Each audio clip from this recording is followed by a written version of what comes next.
From South Carolina Public Radio, this is the South Carolina Lede.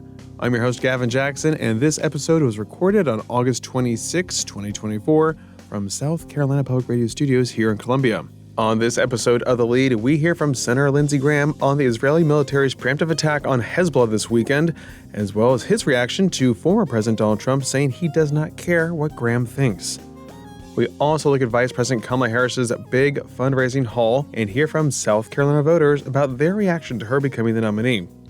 Scott Morgan also brings us a piece on Rock Hill's rehousing program. The Lede loves hearing from everyone. We're going to have a wind down section today, and to help fill it, we need you to call 803-563-7169.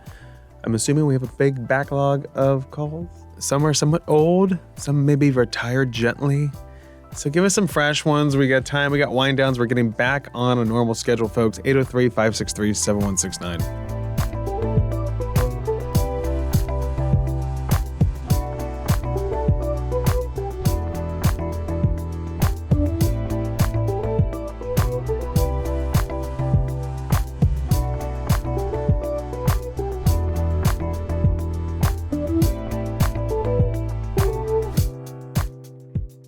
Looking at what's happening this week, the U.S. Congress remains out on August recess. But down here in Columbia, Governor Henry McMaster has a couple things on his schedule, including at 2 o'clock on Tuesday, where the governor will oversee a state fiscal accountability authority meeting. On Thursday at 10:30 a.m., Governor McMaster will attend an economic development announcement in Aiken County. Also on Thursday, the governor will hold a ceremonial bill signing for H. 5042. That's the Robert Smalls Monument Bill. And that'll be at the State House.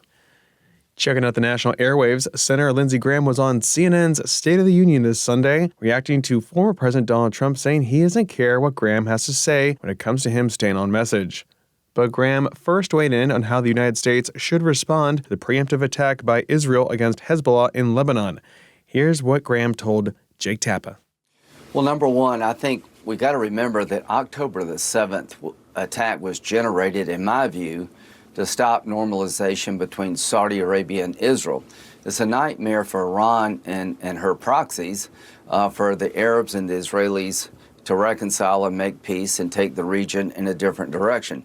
So as to the hostages, I would hold Iran responsible for their well-being. If I were the state of Israel, I would tell the Ayatollah, if these people do not come home alive, the ones that are left alive, and if we don't get the bodies of the fallen, we're going to blow up your oil refineries. That's the only way you're ever going to get the hostages released, is to put pressure on Iran. Let's turn to politics. The Democratic Convention generated a lot of energy this week. Millions of viewers tuned in, a bit more than tuned into the Republican Convention. It was disciplined. It was well produced. It conveyed patriotism and unity. The Harris campaign says it's raised an eye-popping $540 million in 35 days. You are as close to Donald Trump as anyone. Is what he saw this week making him and his campaign nervous at all? Well, I didn't see what you saw. If you're a Republican, you saw a hate fest. You saw a hate fest full of insults. And Donald Trump said to Barack Obama, "You're a nice man," after President Obama, insulted and jabbed President Trump continuously. It was designed to draw him into an exchange of insults. It was light on policy, heavy on insults. So I told President Trump then and now, you're going to win this thing if you focus on policy. Americans are not joyful when they go to the gas station and fill up their car. They're not joyful when they make their mortgage payment. They're not joyful when they go to the grocery store. People are hurting. And this whole joy love fest doesn't exist in the real world. Gas was $1.87 a gallon when President Trump left office. We had the most secure border in the last 40 years. Inflation was down, not up, and the world was not on fire. So 60% of Americans are not joyful. They believe their country is going in the wrong direction. And I think President Trump offers the best solution to change the trajectory of the country. And finally, if you're waiting on Kamala Harris to come up with new policies, you're going to die waiting, because she will continue what they've been doing for the last 4 years. That's why she has no new policies to offer, because they're going to keep doing the same old thing. There certainly were plenty of attacks against Donald Trump. I'm not suggesting otherwise. Absolutely. Last week, former President Trump tried to respond to some of what was going on at the convention. He called into Fox News and said, I'm not really quite sure what his message was in that, but he posted "Where's Hunter" on social media. He went after Pennsylvania Governor Josh Shapiro as an overrated Jewish governor who should be supporting him because of Israel. He attacked Georgia Republican Governor Brian Kemp. He called Vice President Harris lazy. What do you say to the analysis that this really is Donald Trump's race to lose, but sometimes it looks like he's trying to? Well, I think the point is that he went to the border to talk about a broken border. We've repaired the damage, I think, between Governor Kemp and President Trump. Governor Kemp came out strongly for President Trump in Georgia. He's going to put his ground game behind President Trump and all other Republicans in Georgia. So that's a very underreported story. If we don't win Georgia, I don't see how we get to 270, but I do believe Georgia's ours to lose. You said last week that, quote, Donald Trump, the provocateur, the showman, may not win this election, unquote, urging that he focuses more on policies the way that you are in this interview. Mr. Trump responded to you. Take a listen. Yeah. Look, I like Lindsey. I don't care what he says, okay? Lindsey wouldn't have been elected if I didn't endorse him. So, you know, South Carolina, Lindsey's my friend, but if I didn't endorse him, he would have had no chance of getting elected. I like Lindsey. I don't care what he says, the president says. He doesn't seem receptive to your advice. Well, I talked to him a couple of days ago. Now, all I can say is that President Trump, when he was president of our country, we had the most secure border in 40 years. Gas was at $1.87. Russia wasn't invading Ukraine. The Arabs were making peace with the Israelis. He's got a lot to be proud of. And me and him are good. We're going to be together. I'm going to Georgia with him. We're going to try to have a unity event in Georgia to bring this whole party together.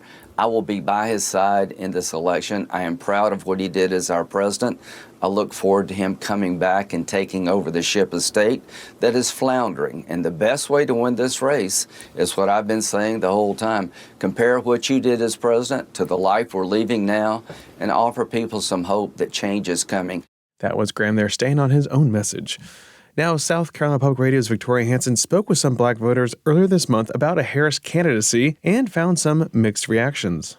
Between the buzz of clippers at a Charleston area barbershop, black men share their fears about the impending presidential election. What we're up against as a nation is MAGA and Trumpism. Ray Huff is concerned former President Donald Trump could be reelected. He remembers when the 1964 Civil Rights Act was passed and worries hard-fought freedoms may be lost. Kelvin Hugie worries too. I have no interest in going back. None whatsoever. That's two of us, brother. That's shop owner Michael Miller weighing in. He sports a Howard University t-shirt in honor of his alma mater. It's where the Democrats' new historic nominee for president, Vice President Kamala Harris, also went to school. The men say they're optimistic now that President Joe Biden has stepped aside and Harris is taking on Trump. But they're cautious. The nation's never seen a black Asian American female nominee. Miller can't help but wonder, Can she win white women who are undecided? I don't know, because Hillary didn't. and he questions if men will be intimidated by a highly educated black woman.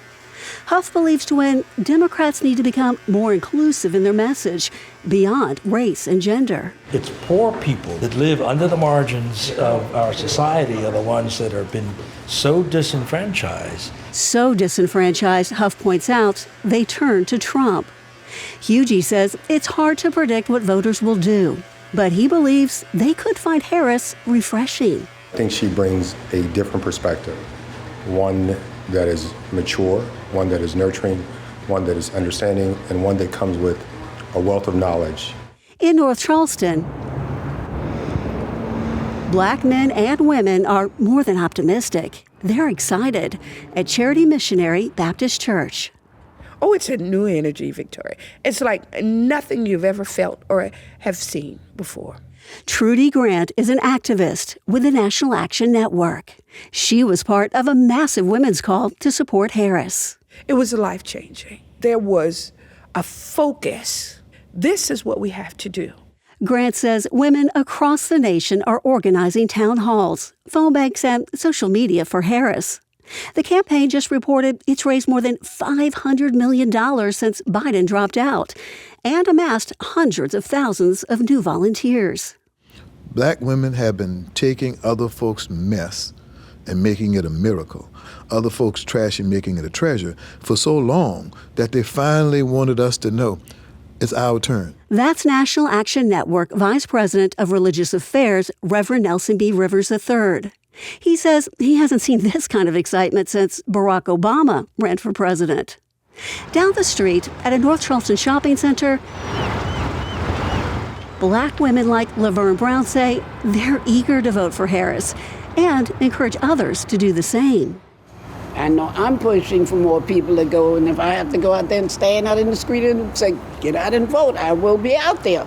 Brown's daughter-in-law, Jennifer, also supports Harris. She hopes her own daughter will soon have a president who looks like herself. I think that she will help us as far as our confidence, boosting ourselves just on an everyday level. Back at the barbershop, Terry Bass is getting his hair cut. A portrait of abolitionist Frederick Douglass hangs on the wall beside him. Bass believes this election comes down to one issue. This is a hard issue, and what you believe is in the heart of your candidate, good, bad, or ugly, I think that's going to determine who's next. Voters now have less than 100 days to decide an election that's already shown anything can happen. Thanks, Victoria. Now, despite some of that skepticism, nationally, Democrats remain fired up for Harris. If you correlate enthusiasm with fundraising, as many do in the political world, the Harris Waltz campaign noted that it, along with aligned groups, raised $82 million during the convention week. That has come out to some $540 million in 1 month in total. Got a couple days left, too. Now, the campaign launched a new TV ad on Friday that will run in battleground states as part of the campaign's $150 million ad buy for August. So if you're wondering how all that money gets spent, that's just a piece of it. The campaign also notes it has some $370 million in TV and digital reservations through Election Day. Vice President Harris and Governor Tim Walz will also kick off a Georgia bus tour on Wednesday. That's a swing state. We are a Republican state, so they're skipping us over, folks. But here in South Carolina, a big story that has developed involves the resumption of the death penalty. The Associated Press's Jeffrey Collins reports that South Carolina has set a September 20th date to put inmate Freddie Eugene Owens to death in what should be the state's first execution in more than 13 years. Collins continues by reporting that South Carolina was once one of the busiest states for executions, but for years had trouble obtaining lethal injection drugs due to pharmaceutical companies' concerns that they would have to disclose that they had sold the drugs to officials. So Big Pharma really doesn't want their hands dirty when it comes to killing people. And the inmate Owens, who killed a store clerk in Greenville in 1997, will likely have the choice to die by lethal injection, electrocution, or by the newly added option of a firing squad. The prison's director, Brian Sterling, has 5 days to confirm that all 3 execution methods will be available. He must also give Owens' lawyers proof that the lethal injection drug is stable and correctly mixed, according to the High Court's 2023 interpretation of the state's secrecy law on executions that helped reopen the door to South Carolina's death chamber. Collins also continues reporting by saying Owens, who is 46, will then have about a week to let the state know how he wishes to be killed. If he makes no choice, the state will send him to the electric chair by default. Collins reports that South Carolina has put 43 inmates to death since the death penalty was restarted in the United States in 1976. In the early 2000s, South Carolina was carrying out an average of 3 executions a year. Only 9 states have put more inmates to death, but since the unintentional execution pause, South Carolina's death row population has dwindled. The state had 63 condemned inmates in early 2011. It currently has 32. About 20 inmates have been taken off death row and received different prison sentences after successful appeals. Others have died of natural causes. That was Jeffrey Collins with the Associated Press reporting. And South Carolina Public Radio's Scott Morgan has this first of a 3-part look at Rock Hill's Rapid Rehousing Program, in which we hear about advocates' ambitious hope to redirect the lives of unsheltered people in the city.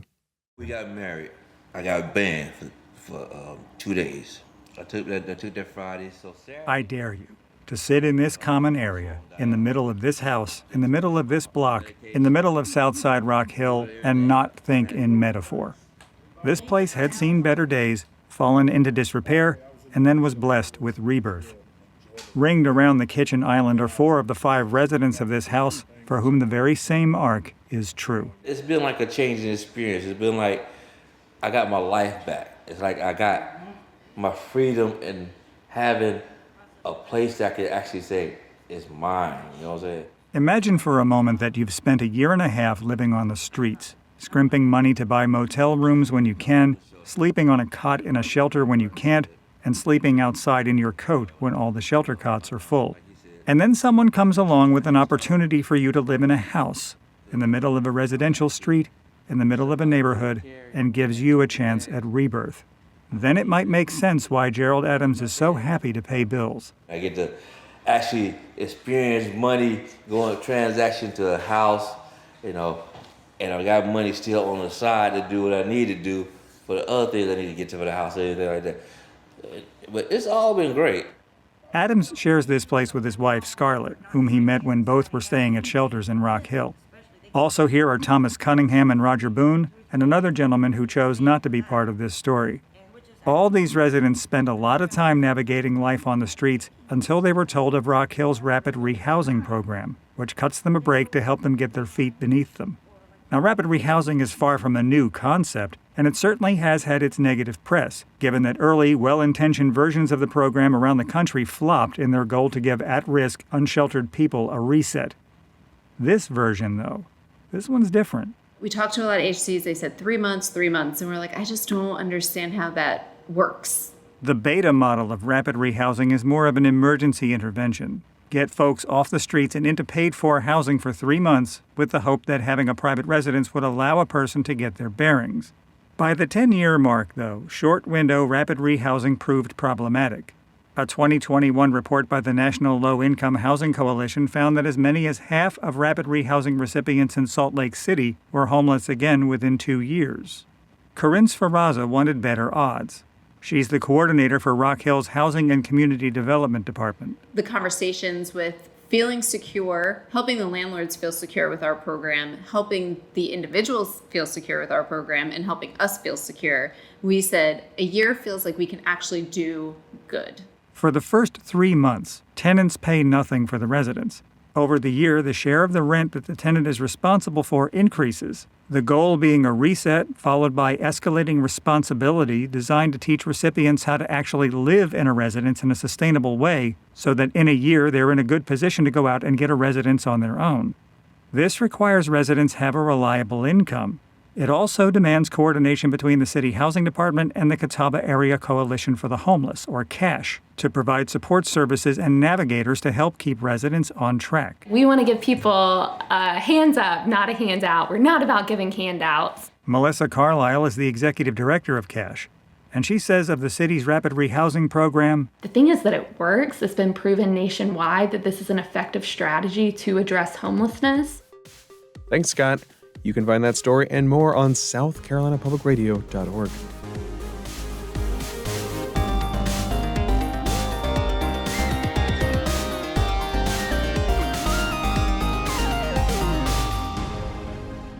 Welcome to the wind down section, our little break from the news. We're glad you're here. This is our chance to talk about things that aren't so news related. And to do that, I'm joined with A.T. Shire, the Leeds producer. A.T., good to see you in the flesh. It's good to put eyes on you. Kid. Yeah. It's so good to put eyes on you. Talking to you through the phone recently. Yeah, it's great. The phone is not the same as putting eyes on you. I'm putting eyes on you. Okay. This guy.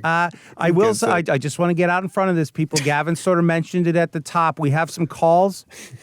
They're a little stale. They're a little old. I know we all kind of take, we had weird summer hours, and you probably did too. Mm-hmm. But now we're getting back in the swing of things here, folks. Labor Day is around the corner. Please, I beg of you. The hopper, it's gone. It needs you now more than ever. Dry by default. Those calls, we're gonna release them in a farm upstate.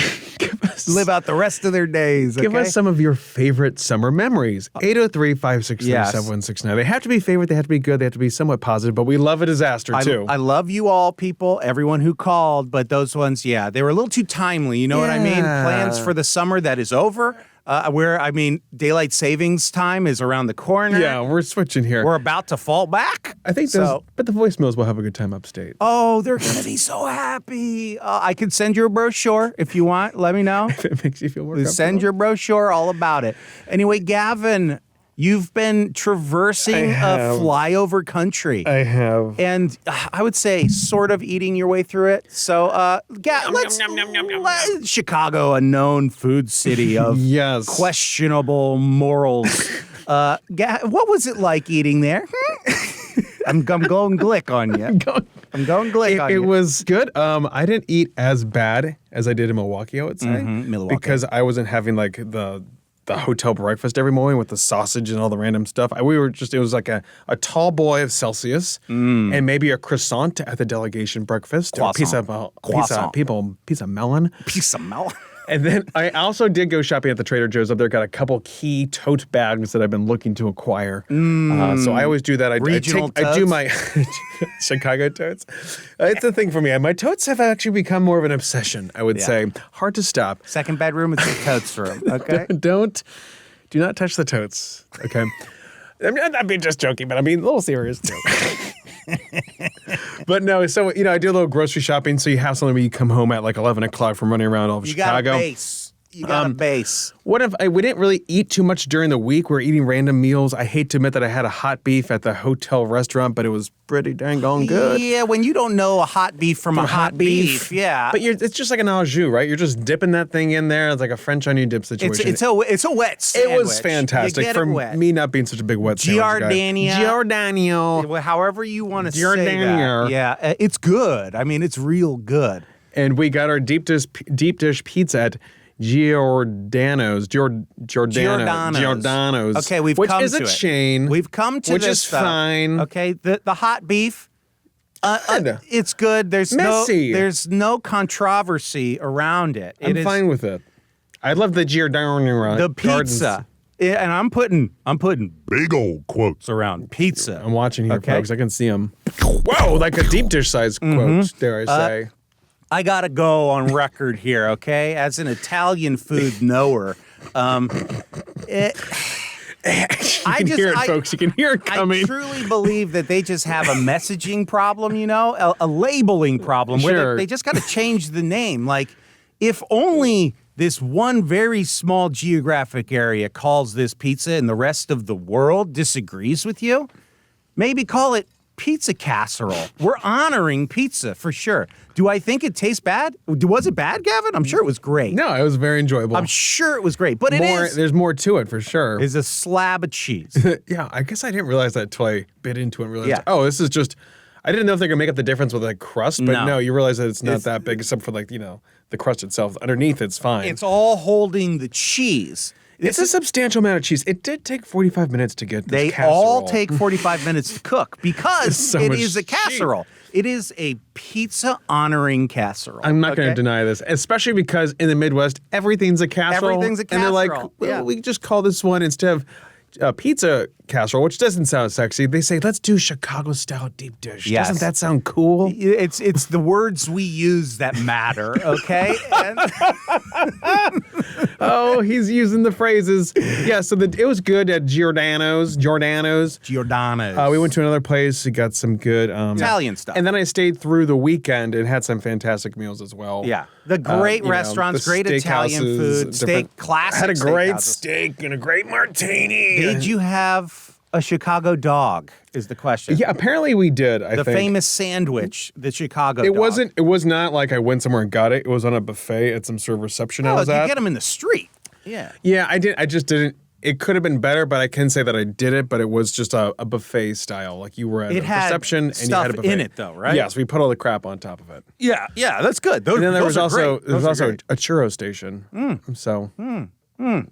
Delicious. Oh, like the churro. The Chicago famous for its churros. I will say that I was out to dinner the other night, and I felt sporty, so I ordered one of the specials at RPM Steak, which is one of the better steakhouses up there. Didn't really hear the whole number, the casual price, because you're being a big deal because you're ordering. You're on vacation. You're keeping I've been at a fancy restaurant before. You're not going to intimidate me. I don't feel that way. I've been eating junk off the floor of my hotel room. Okay, but here, yes, of course, I'll try that tartare.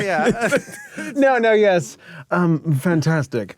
Oh, everything's fantastic. You say that all the time. I mean, things work great. I had no bad experience. No, we did have one bad waitress, but that was we don't have time for that. But how was the special? What was it? It was a crudo, and it was like a little slice of a peach on top of underneath a some sort of it wasn't a salmon, but it looked like a salmon fish. It was great. Blah, blah.